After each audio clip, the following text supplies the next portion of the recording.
こんにちは、あつこです。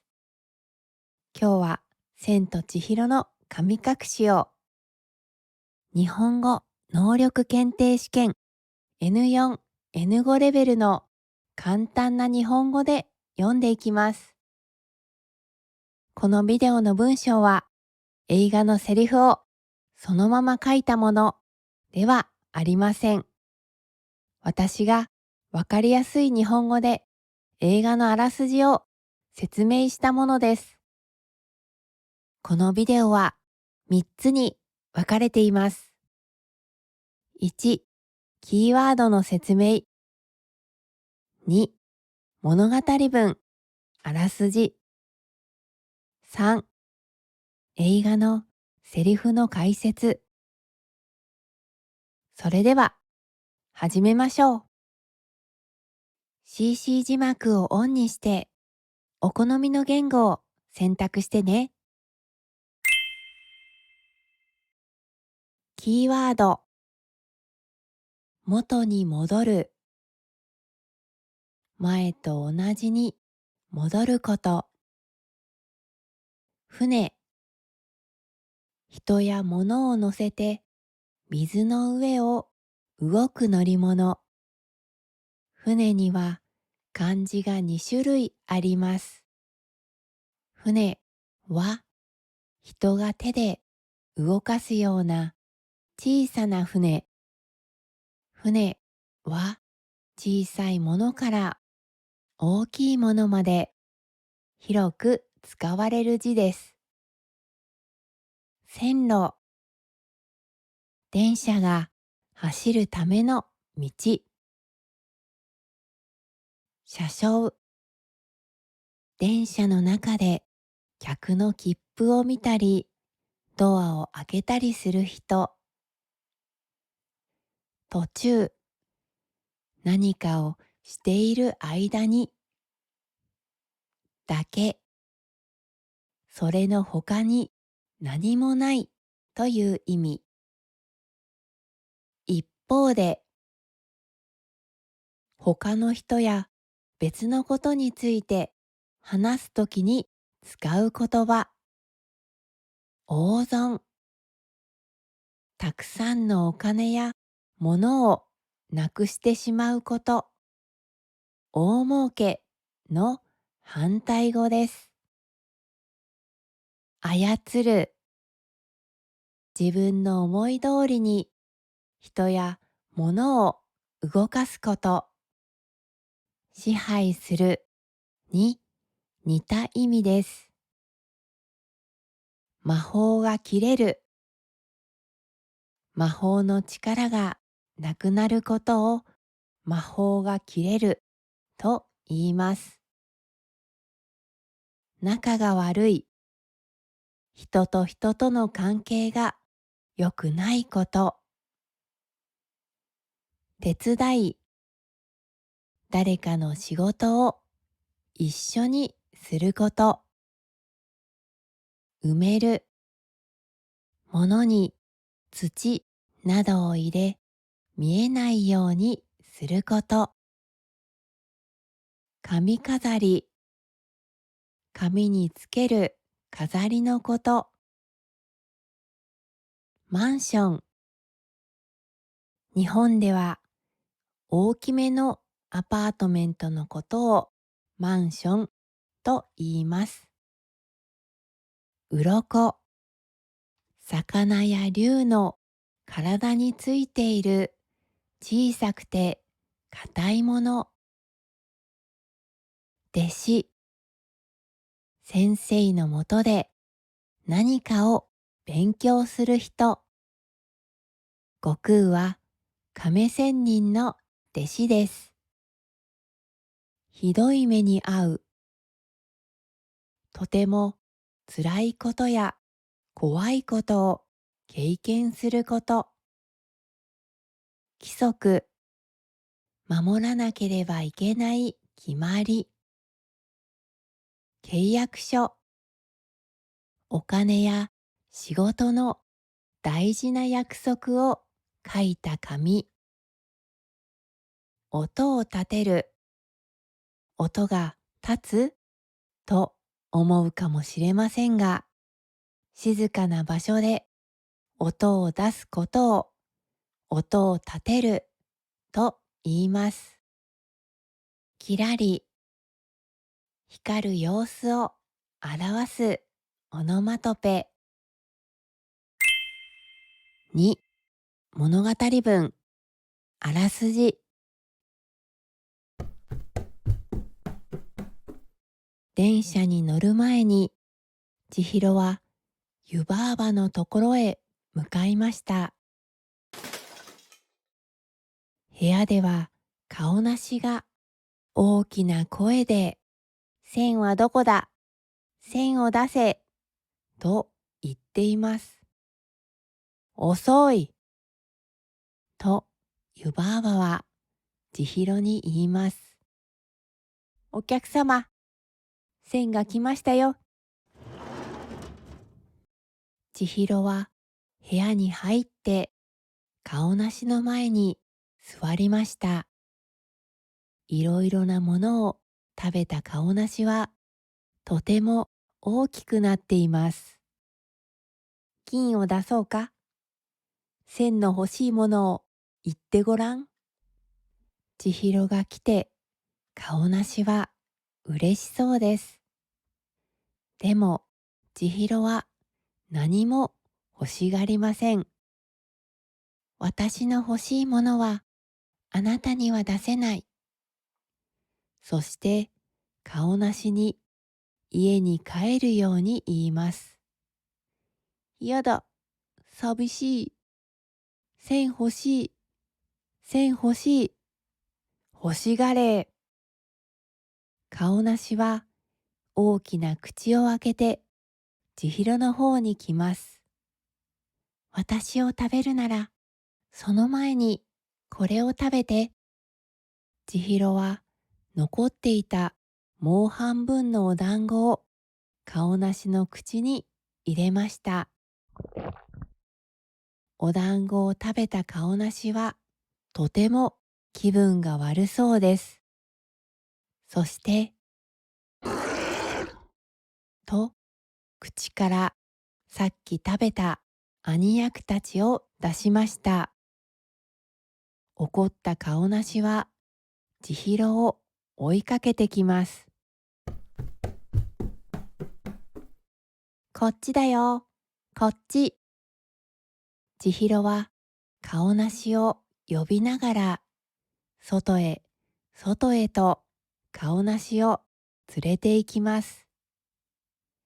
外ではリンが船を用意して待っています。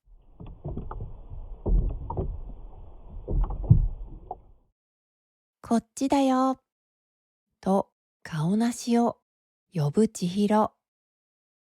なんで顔なしを呼ぶんだよというリンに、あの人は湯屋にいるからいけないの。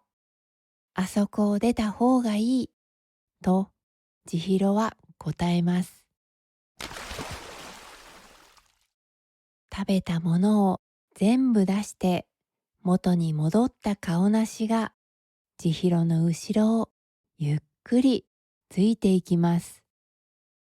リンは線路の近くまで千尋を連れて行ってくれました。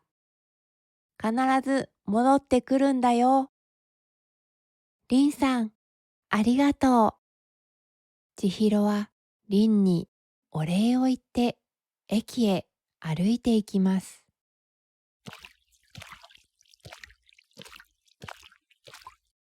あれだ。駅で待っていると電車が来ました。沼の底までお願いします。千尋は車掌さんに切符を渡します。車掌さんは千尋、棒ネズミ、小さい鳥と必要な切符の数を数えます。千尋は後ろにいる顔なしに、あなたも乗りたいのと聞きます。あ、あ、この人も乗ります。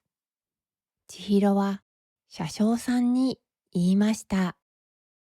そしてみんなが乗ると、電車は静かに走り始めました。途中の駅でほとんどのお客さんは電車を降りてしまいます。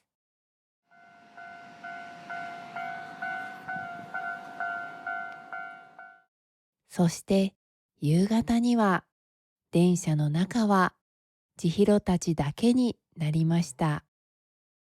電車の中で千尋は静かに外を見ていました。その頃、白が気がつきました。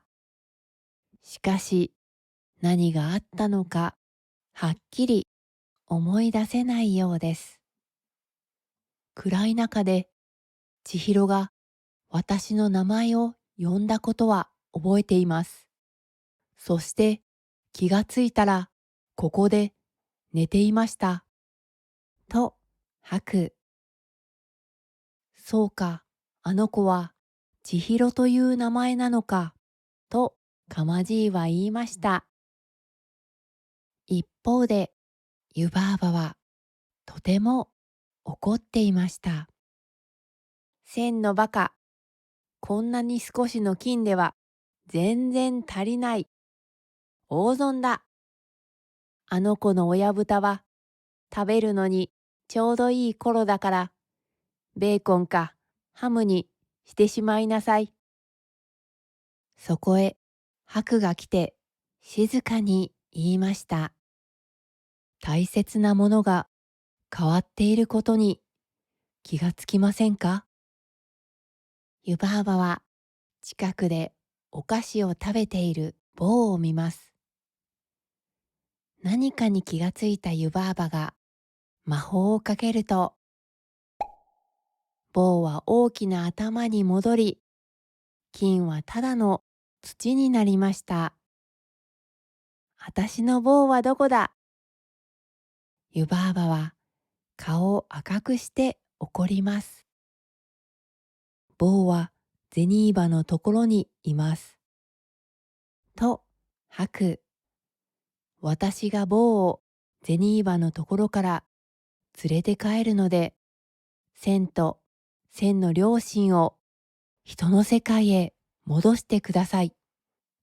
湯婆婆は怖い顔で言いました。その後で、お前は私に殺されてもいいのか？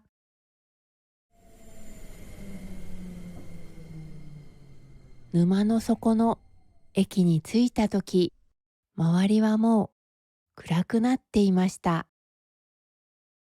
千尋たちが歩いていると、向こうから動くランプが来て、銭場の家まで案内してくれました。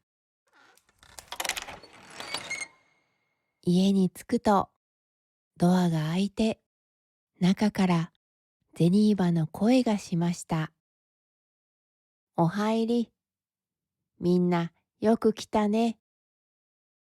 銭場は優しい声で千尋たちを迎えてくれました。千尋は銭場にハンコを渡しました。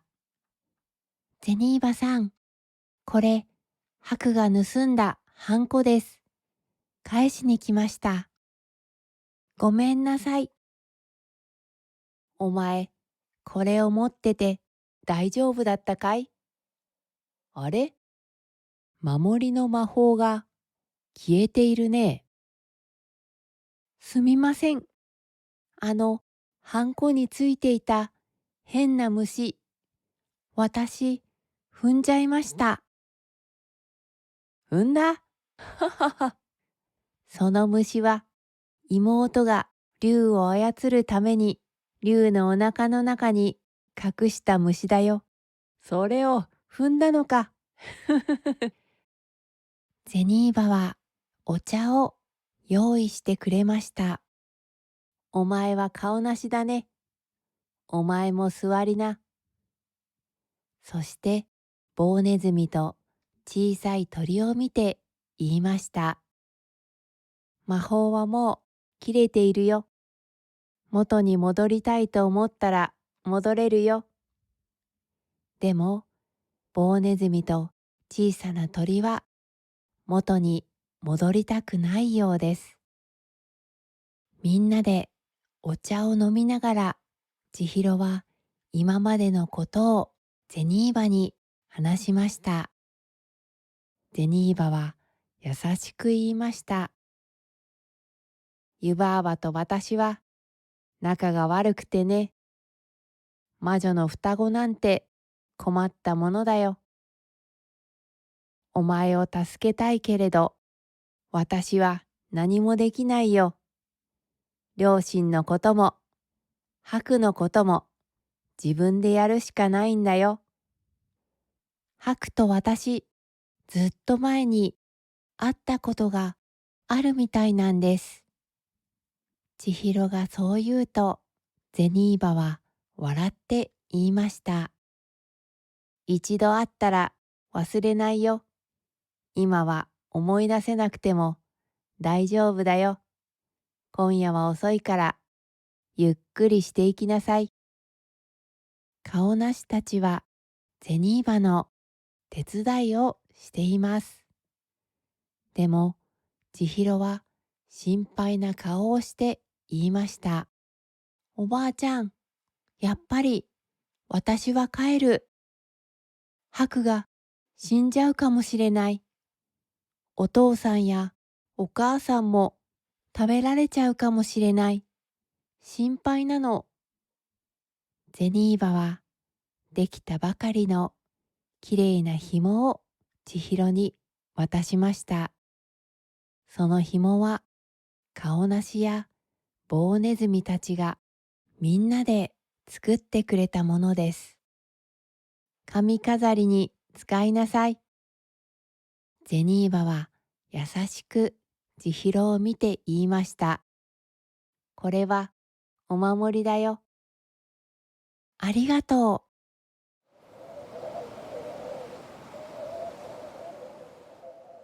その時、風が吹いて窓ガラスが音を立てました。ちょうどいい時にお客さんが来たよ。ゼニーバが言いました。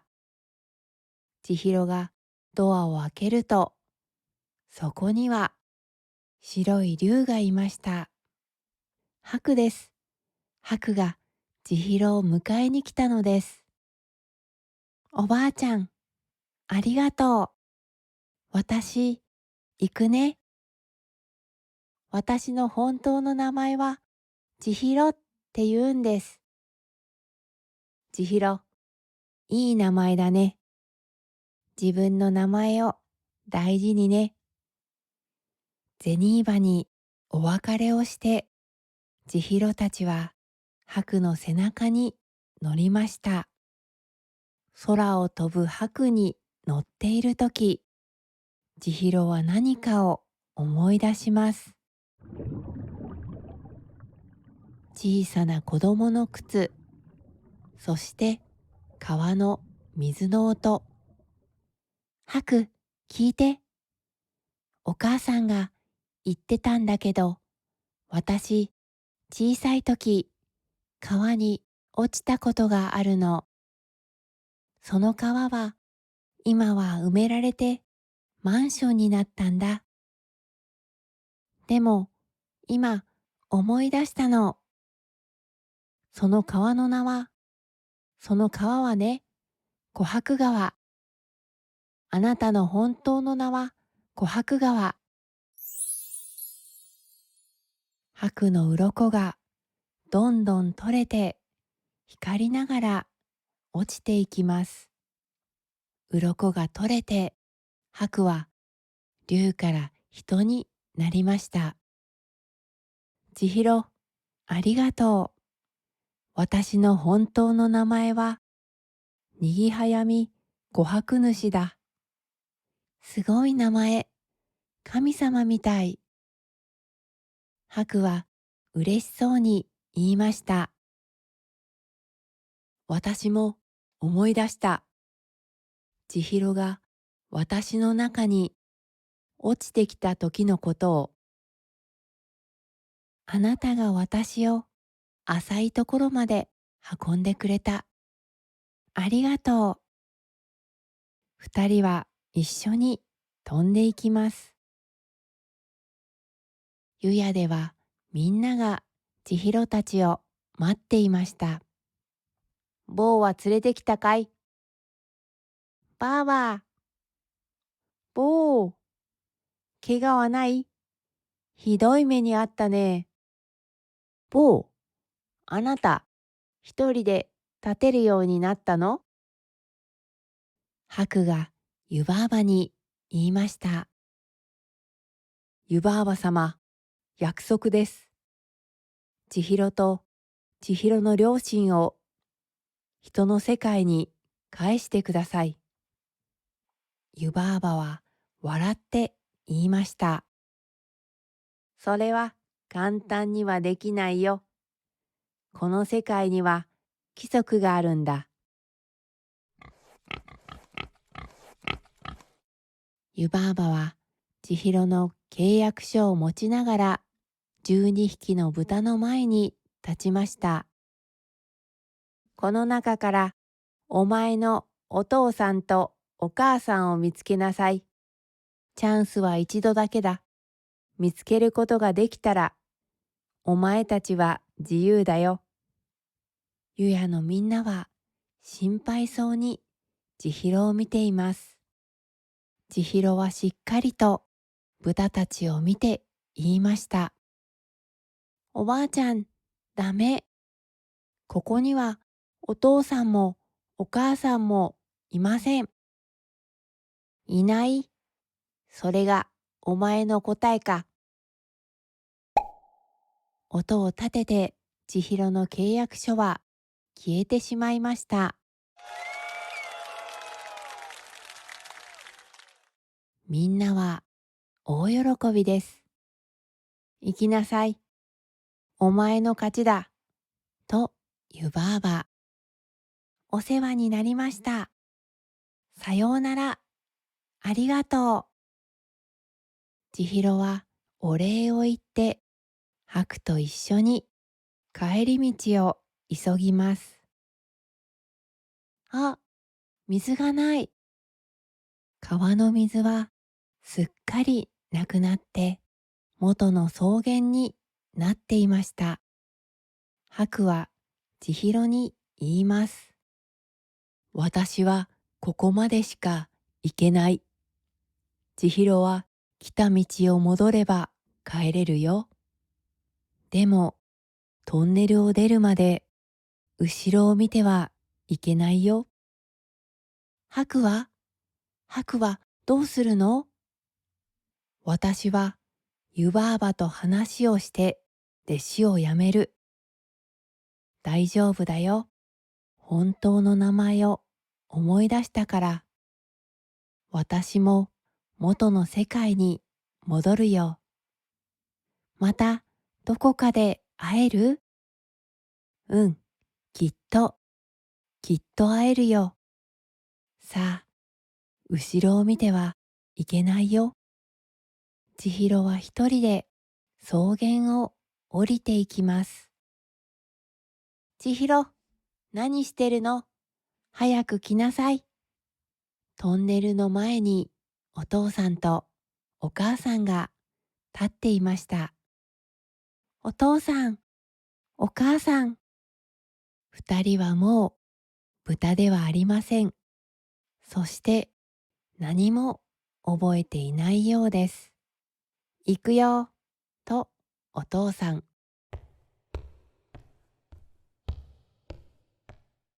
トンネルの出口だよ。あれ？お父さんは車を見て驚きます。車が汚れているのです。車はそこにずっと置いてあったように見えます。車動くかな？千尋はトンネルをずっと見ています。千尋、行くよ。お父さんに呼ばれて、千尋は車へ向かいます。千尋の髪飾りがきらりと光りました。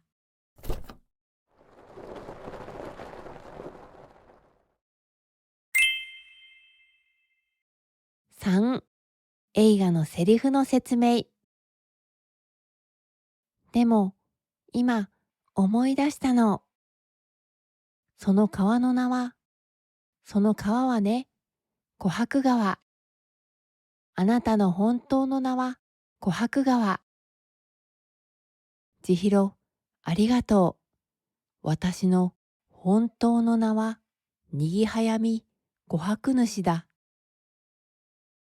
これは白が自分の本当の名前を思い出す大切な場面です。千尋は昔自分が落ちた川の名前が琥珀川だったことを思い出します。琥珀は木の樹脂が長い時間をかけて化石になった美しい宝石の名前でもあります。白という名前は湯婆婆が琥珀という字から白の部分を取ったとも言われています。また、白が白い竜であることから白という意味もあるそうです。白の本当の名前はにぎはやみ琥珀主。漢字で書くとにぎはやみ琥珀主で、日本の神話に出てくる神様にぎはやひのみことから名前を取ったそうです。この名前には豊かで早く流れる琥珀川の神様という意味が込められています。そしてこんな話もあります。白は実は千尋のお兄さんなのではないかと言われているんです。千尋が小さい頃に川に落ちたとき、千尋を助けようとして命を落としたお兄さんが川の神様になったのではないかと、千尋のお母さんが千尋に少し冷たい態度をとるのもそれが理由ではとも言われています。ジブリの映画にはこんな風にたくさんの隠された意味が込められていて、それを見つけながら見るのもとても楽しいですよね。今日のビデオはいかがでしたか？この他にも解説のついたビデオと解説なしのお話だけのビデオもあるので、そちらもぜひご覧ください。あなたが楽しく日本語を勉強するお手伝いができていたら嬉しいです。今日も日本語を勉強してくれてありがとうございます。今日も明日もあなたにとって素晴らしい日になりますように。チャンネル登録といいねをいただけるととても励みになります。それでは次のビデオでお会いしましょう。またね。